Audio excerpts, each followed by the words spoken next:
This video builds on the clickable 2D array video.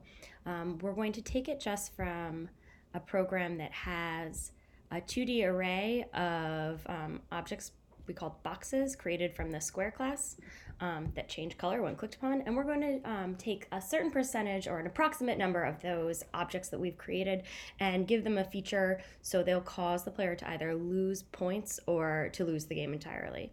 We're going to call those squares mines, like landmines, like the game Minesweeper.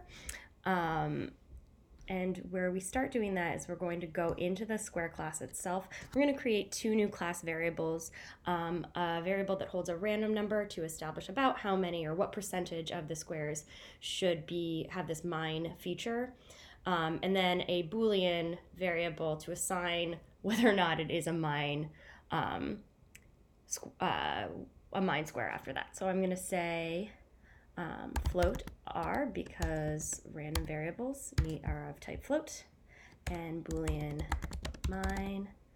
And this is we'll just say approximate percentage are mines, and then this is a mine. To initialize r equals random. I'll just say 0 to 10. So each one of these objects, when initialized, will get a random value between 0 and 9.999.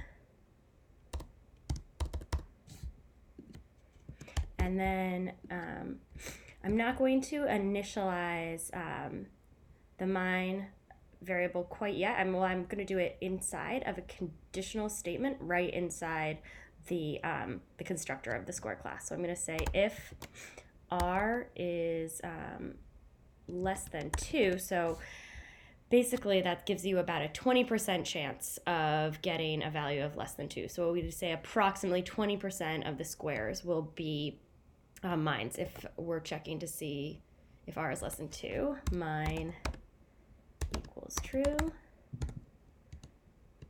and then else. I can do that all in one line. Mine equals false. So this is about 20% will be mines. So anyone that has the randomly assigned value of between 0 and 1.999 will have that mine Boolean be true, otherwise false. Then just for our interests, we're going to be able to label. We're going to label the mines here so we know if, for right now, obviously in the game you don't want to label them, that would take all the fun out of it, but for our purposes we just want to see if we're correct. So we're going to say if mine is true. I think I probably need to fill in here also. Text mine at x plus 20, y plus 20. Need to spell that correctly. So now, if I run it again,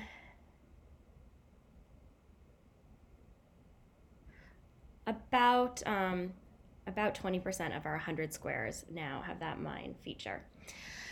The next thing that happens is we want to, for right now, we could say, let's just say if you click on any of them, you lose the game.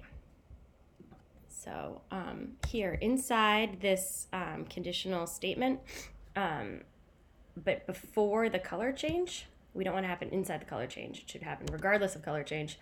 We're going to say if mine equals true. So if the square is a mine if it is clicked on and it is also a mine. For right now, I think we're going to create a global Boolean variable, lose, and we'll set it to false. And then here we can say if the square is clicked on and it also is one of the mine squares, then we can say lose equals true.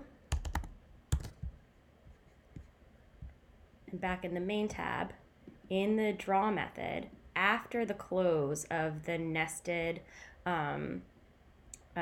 for loops to call the display method on all those box objects. I'm going to say if lose equals true, so if lose becomes true, and then just for right now we can put a background to cover over everything. So it looks as though, you know, you could put some text on that. So now, once it loads, click here, nothing happens, click here, game over.